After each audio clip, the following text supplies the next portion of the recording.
Saitama token exec Manpreet Kohli loses UK extradition fight.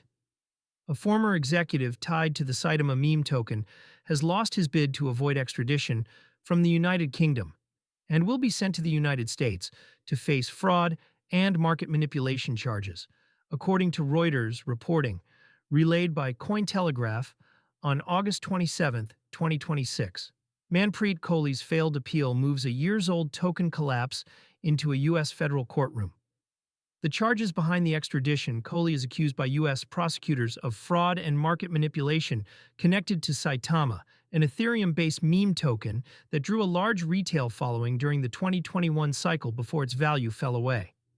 The U.S. case centers on how the token was promoted and traded, with allegations that insiders manipulated the market around it. Kohli fought the request through the UK courts and lost, clearing the path for his transfer to U.S. custody. The specific counts and any co-defendants will be laid out once the case proceeds in the U.S. system. At this stage, the confirmed facts are narrow. An executive linked to Saitama exhausted his UK appeal and is set to face U.S. charges. We are reporting the extradition outcome, not the trial's result, and Kohli has not been convicted of the underlying allegations.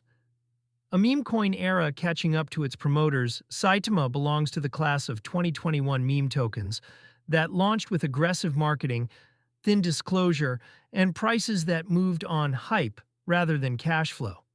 Many of those tokens have since gone to near zero. What is changing is the follow-through.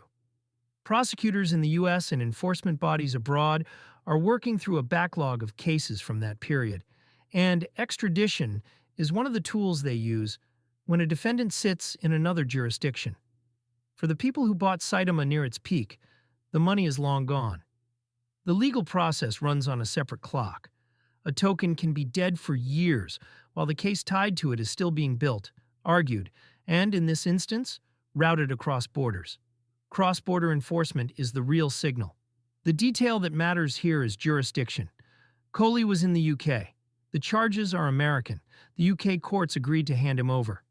That combination shows how far crypto enforcement has moved past the idea that being offshore is a shield. Extradition treaties between the US and allies like the UK were not written for token fraud, but they apply to it, and courts are willing to use them. This mirrors a broader run of cross-border crypto cases. Enforcement is no longer confined to the country where a token launched or where its buyers lived. Recent months have seen extradition, licensing crackdowns, and coordinated action across regulators. From Pakistan's new crypto licensing regime to expanded oversight across the EU, a promoter's physical location is now a logistics problem for prosecutors, not a legal barrier. The lesson for token holders and crypto spenders. The direct lesson is about counterparty and issuer risk. When a token's value depends on the people promoting it rather than on any underlying use, the collapse of that promotion can take the price and eventually put the promoters in court.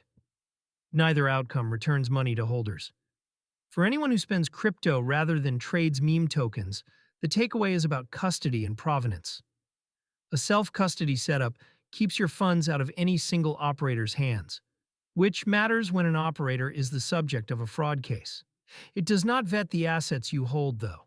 A token can sit safely in your own wallet and still be worthless if the project behind it was built on manipulation. Custody protects you from the custodian failing. It does not protect you from a bad asset. The same logic extends to the products built on top of crypto. When picking a card, an exchange, or a stablecoin spending rail, the operator's regulatory standing and disclosure record are part of the risk, not a footnote to it. The Saitama case is one more data point that the industry's early promoters are being held to account, slowly and often in a courtroom on another continent.